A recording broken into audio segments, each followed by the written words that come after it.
যারা ডায়েট করছেন বা ডায়াবেটিক সুগার অ্যাভয়েড করতে চান বাট গাজরের হালুয়া খেতে ইচ্ছে করছে তাদের জন্য এই রেসিপিটা বেস্ট। এটা খুবই শর্টকাট এবং সময় কম লাগে প্লাস হেলদি।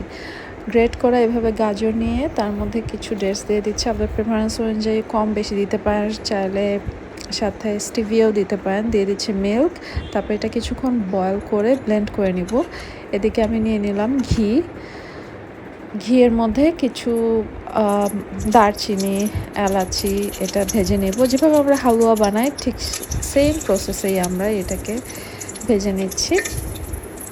তারপর এটার মধ্যে দিয়ে দিব ব্লেন্ড করে রাখা সেই গাজরের হালুয়াটি দিয়ে কিছুক্ষণ এটা ভেজে নিব ঘিয়ের মধ্যে।